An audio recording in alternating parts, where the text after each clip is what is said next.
I mean, I like kind of rag on Michael Jordan here a little bit, and I think we were a similar ilk with the Jazz. Is I like where guys just tighten their belt up and say, you know what, let's go to work. We just got to get better. Yep. We got to play harder. We got to play smarter instead of just, where's the grass greener? I'm going to go there and win a championship. Yep. I think it devalues that.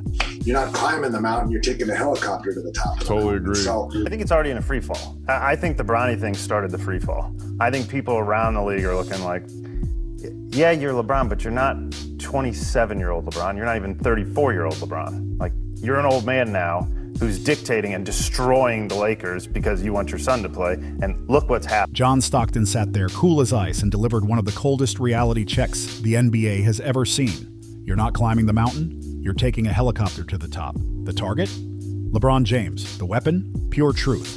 And the fallout could seriously change how people talk about the king from now on. This wasn't some loud TV personality chasing attention. This was John Stockton, the silent killer from Utah who spent 19 seasons fighting through real battles on the court. The man who dropped 15,806 assists without ever crying about not having support.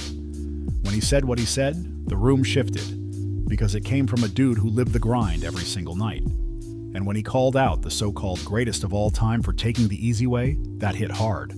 Stockton spoke from a world today's stars barely recognize. A world where staying loyal meant something, where sticking with one team for almost 2 decades wasn't seen as failing, but as straight-up respect and commitment. Now, here's where things get wild. When Stockton dropped that helicopter line, it wasn't just some old-school back-in-my-day complaint. There was a deeper message tucked inside. When he talked about climbing the mountain, he meant the Jazz style. Him and Karl Malone battling year after year, taking heartbreak after heartbreak from Michael Jordan, then showing up the next season ready to take another punch if that's what it took. They never looked around and said, let's go find an easier road. They took every hit standing tall. Compare that to LeBron's route. The minute things turned rough in Cleveland the first time, he took off from Miami to team up with Dwayne Wade and Chris Bosh. When that wave slowed down, he ran back to Cleveland with Kevin Love and Kyrie Irving. When that situation cracked, he moved to Los Angeles for Anthony Davis. Every time the climb got steep, he found himself a new helicopter ride to the top. But Stockton wasn't only talking about switching teams, he was aiming at something bigger. The difference between building a legacy and buying one. The Jazz built everything slowly. Draft picks, development, culture, loyalty. LeBron's teams were put together overnight with free agents and blockbuster trades. And yeah, LeBron won titles. Well, this much is clear. John Stockton does not work for Clutch Sports. He will never work for Clutch Sports. He may never get a media job that is funded by Clutch Sports. This is the ironic thing. But Stockton's point hits a nerve. He's saying how you win can matter just as much as the rings themselves. And here's the crazy twist. More and more people are starting to understand exactly what he meant. But to really grasp how deep this runs, we gotta look at how players are remembered once they walk away. Because retirement is the real truth test. No hype, no debate shows, just a player's pure story left behind. And for LeBron, that test could get uncomfortable. Look at the pattern. Michael Jordan's legend didn't just survive retirement, it exploded. Over time, he went from might be the GOAT to is the GOAT to nobody is ever passing him. The further we get from his last game, the bigger his myth becomes. The flu game becomes larger than life. The push-off on Russell turns into a masterpiece. Even the losses, like those early exits to the Celtics, start feeling like part of a heroic journey. But LeBron? The cracks are already showing while he's still on the court, and that's the scary part. Think about it for a second. When was the last time people were truly hyped over a LeBron game? When was the last time he pulled off something that had you shouting at the TV and calling your friends like, did you see that? Even the radio hosts pointed out something heavy. Retirement might not treat LeBron kindly, and they might be right. LeBron's whole argument for being the greatest has always leaned on big numbers, long seasons, and staying around forever. But the moment he stops playing, those stats get locked in place. And once they're frozen, people start looking at them differently. 21 seasons looks incredible until you realize it also means he spent the last stretch of his career settling for average play just to keep climbing the record lists. Becoming the all-time leading scorer sounds historic, and it is. But people are already mentioning he needed more games than anyone else to make it happen. And then there's the part nobody avoids anymore, the super team era. As time passes, more fans are asking, Hold on, how many of those titles did he win without stacking the deck? Stockton's helicopter line? That thing is going to age like it was carved in stone. But the wildest twist is how this links to something even deeper happening in basketball culture right now. The authenticity problem. Stockton represents something real that's disappearing fast. Authenticity. And when people look at LeBron, some feel he represents the exact opposite of that in today's sports world. Stockton spent 19 seasons in Utah, a small market that superstar players rarely dream about. And he never dipped. He didn't chase spotlight cities or easier paths. He stayed loyal, took the hits, and tried to build something with the guys he had. That's authentic. LeBron's journey has been the total opposite. Carefully crafted moves, polished announcements, timing planned by his media group at Clutch Sports. The decision wasn't a basketball choice. It was a made-for-TV moment built to boost his brand. Returning to Cleveland wasn't pure loyalty. It doubled as image repair. Even his social media feels planned out like a business presentation. And fans are catching on to the difference. The radio hosts even said Hall of Famers, usually calm, reserved guys, are starting to take shots at LeBron now. And that's not random. These legends can tell when something feels manufactured instead of real. They lived through an era where the game felt raw and human, and now they're watching LeBron turn everything into a polished corporate project. But here's where things turn even more surprising. This authenticity issue isn't just shifting how old-school players see him.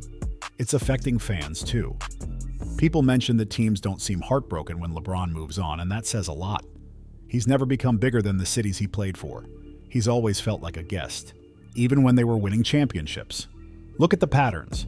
When Michael Jordan retired, Chicago acted like they lost a superhero. When Kobe left the game, Los Angeles treated it like the whole city paused to honor him. When LeBron leaves, it's more like, thanks for the run, take care. And that leads right into the most painful part of what Stockton was talking about. Because this isn't only about basketball, it's about character too. The Bronny factor. If you really want to see why LeBron's legacy is slipping, look at what's happening with his son Bronny right now. This whole situation lines up perfectly with Stockton's message. LeBron basically pushed the Lakers into drafting his son. Not because Bronny was the best prospect available, not because he dominated in college, but because LeBron wanted them together on the same team, and LeBron usually gets what he wants. Thanks to this whole situation, the helicopter mentality is on full display. Instead of letting Bronny climb his own mountain, maybe spending time in the G League, earning a role, proving he belongs, LeBron lifted him straight into the NBA like it was nothing. And everyone just nodded along because, well, it's LeBron James. But here's the part that really hurts his image.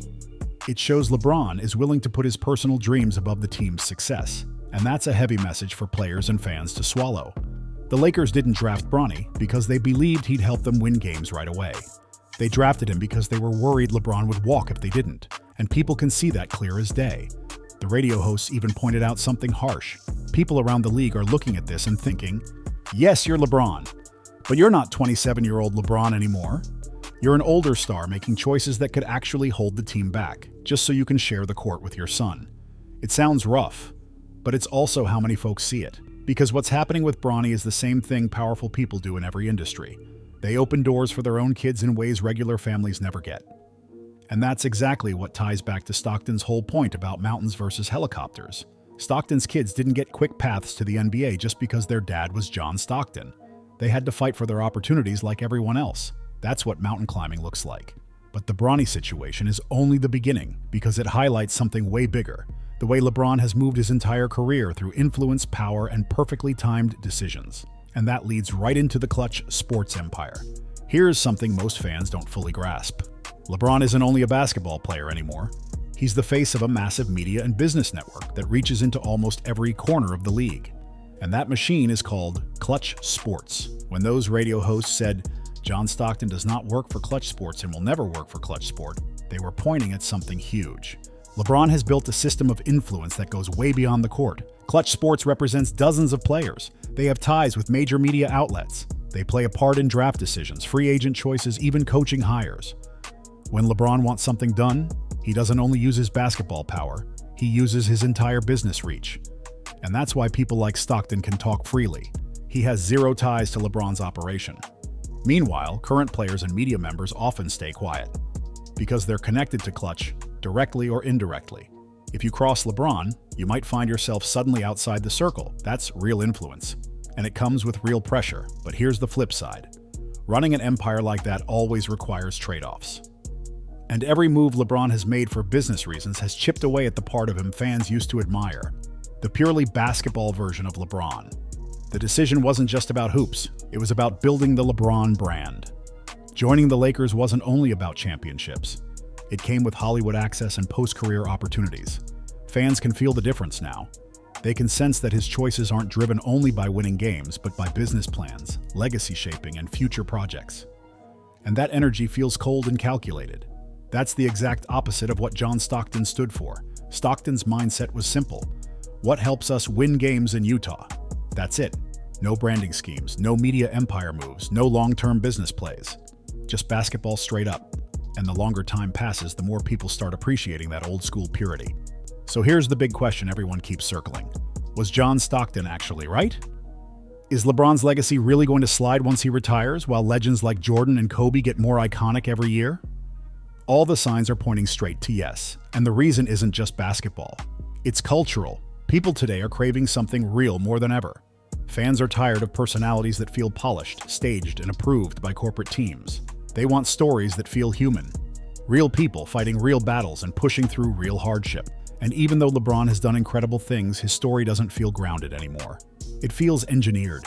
Look at the athletes people love the most. Muhammad Ali losing prime years because he stood on what he believed in. Jackie Robinson pushing through hate to break history. Michael Jordan getting beat up by the Pistons and coming back like a machine. All those stories hit because they're built on adversity, not avoiding it. LeBron's path? It feels engineered for maximum success with minimum risk. It's smart business for sure, but it doesn't spark legendary storytelling. And here's the part that should worry LeBron's team. The younger generation doesn't feel that deep emotional bond older fans had with their heroes. To them, he looks like a superstar with a perfectly polished brand and a perfectly scripted image.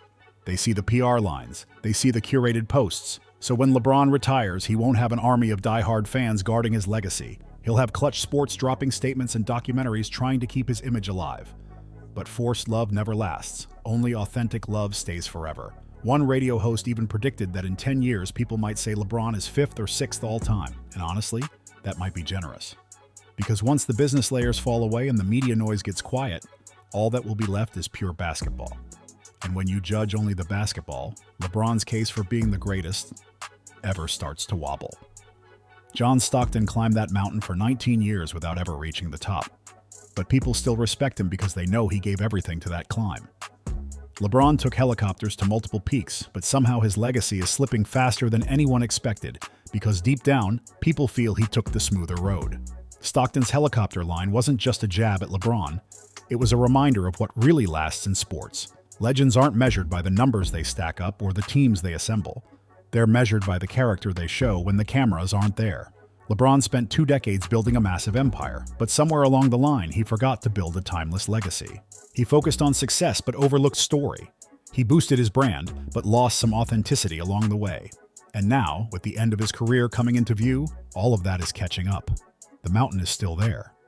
Still waiting for someone ready to climb it the tough way, not the shortcut way. Stockton never reached the summit, but he's locked in as a legend. LeBron reached it multiple times, but there's a real chance he gets remembered as the guy who kept choosing the smoother ride in the end. That's the gap between being great and being remembered as great. And Stockton just reminded the world which one actually matters. If this breakdown made you look at the story differently, make sure to subscribe for more deep dives into the moments that shape basketball history. Because sometimes the loudest truths come from the quietest voices.